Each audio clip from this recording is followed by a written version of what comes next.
All right, now, yeah, we just said, obviously, Randy Savage, Chris Benoit, Stone Cold, they're among your influences. I know in the build-up to your fight with Alex Shane last year, you said another influence was when you went to British Uprising 1. And you mentioned British Uprising 2 already. Of course.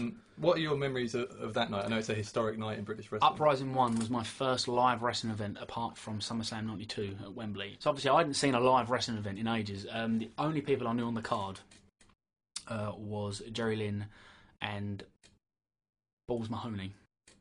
And obviously I'd been training a month. And I remember this because I went down there with Terry Fraser. And from the word go, from the opening match, which was James Ty, Jack Xavier and Raj Ghosh in a triple threat match, I was absolutely hooked. And my only thought in my head at that point in time was, how do I work for this place? Because I hadn't seen... obviously, I'd seen ECW and stuff like that, but I hadn't really watched independent wrestling. And obviously, British wrestling to me at the time was, that's the stuff that they did in the World of Sport days with Mark Rocco and Finlay and Regal and Taylor and people like that.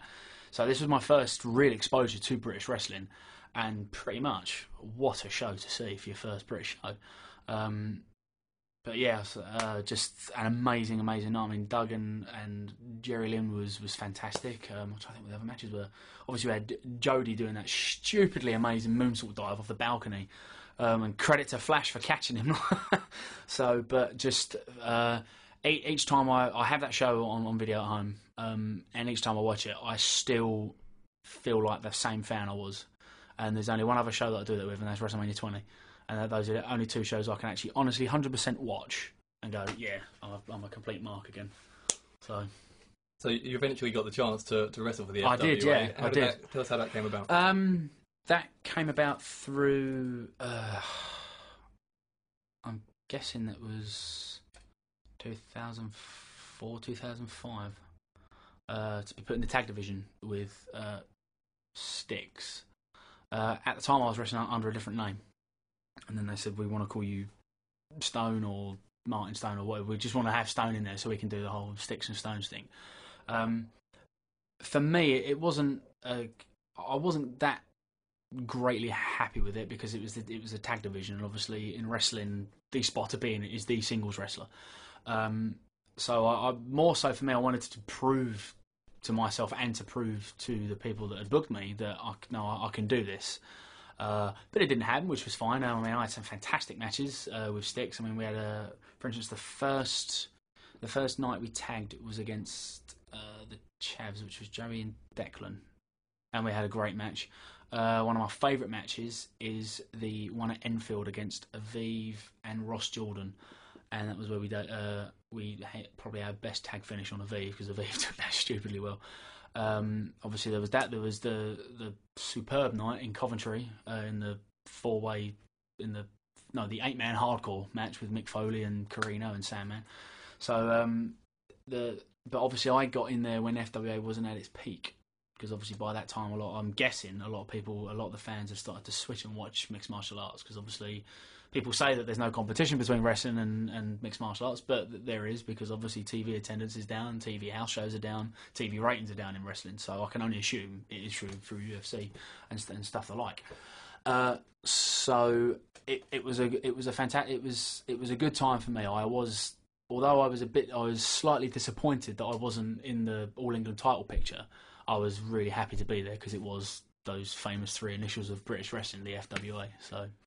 On the subject of mixed martial arts, actually, since you mentioned it, we're just a couple of weeks away since UFC 100. Yeah. Drew what, 1.5 million buys, something like that? Yeah, it drew massive amounts of buy rate. So, do you, given the growth in popularity of mixed martial arts in UFC, do you think that is a threat to the future of professional wrestling? No, because it's two separate things. If people watch wrestling for escapism and to get out of themselves, because obviously you can relate to some of the characters, whereas obviously UFC is very much like boxing. I think more so you have, because more people are training in mixed martial arts now, rather than say going to their local sports centre and doing karate or judo or something.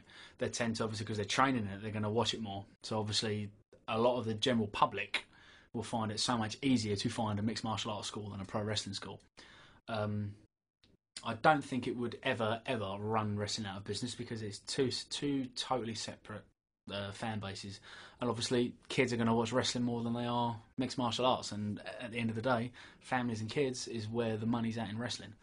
So well, let's get back to where we were. That was a bit of a tangent. Sorry. But, I was just interested to know what you thought. But so anyway, you're in FWA, you're in a tag team, but it's once you started getting bookings for IPW UK, who at the time were obviously an up and coming promotion. That was when you started getting pushed into the main events. What was it like? Did you feel like you were ready to make the leap into being a main eventer?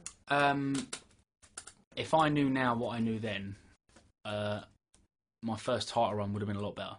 But obviously that just comes with experience anyway.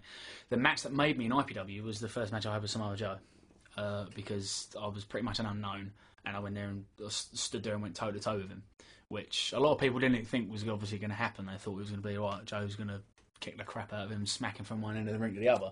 But I held my own and gave as good as I got, and it was a pretty decent match. And in the fans' eyes, that's when they were like, who's this? Great. I think it was a show after that when they put the IPW title on me. It's only through me being nitpicky to say that if I knew now what I knew then, sort of thing, it would have been better. I think it was, I don't know, I guess it was my time because I was champion for 18 months. I had an 18-month reign, so I'm guessing it was my time.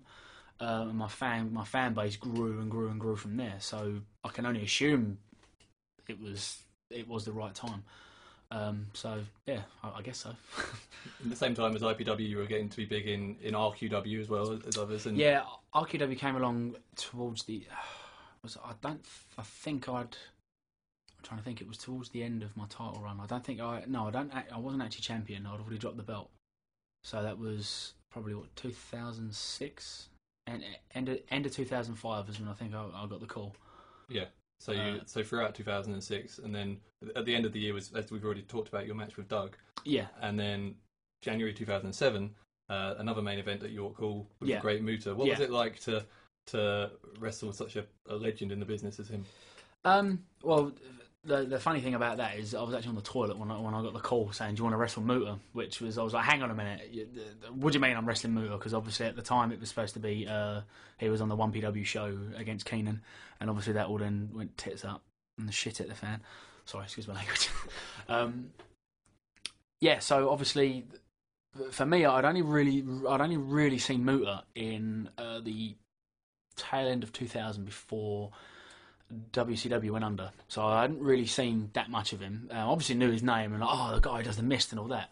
So obviously I started watching matches, and as soon as I got the call, I think it was a week before I got the call, and I remember I was told it was like, "Do you think you can do this, or are you going to thrive on it and raise to the challenge?" And I said, "No, I'll do it. It'll be fine." So then all week I was watching stuff on Muta, all the stuff on Muta, and obviously then grew to realise that he was pretty much the Japanese Hulk Hogan. The guy is absolutely phenomenal. He's amazing. There's nothing I can say about Muta that's not already been said. So then I remember waking up that morning, and then I was just like, "Geez, I'm going to ring with a great Muta today." And not something I expected when I walked through the doors of Dropkicks. 5 years before. So yeah, it was. Were you pleased with the match?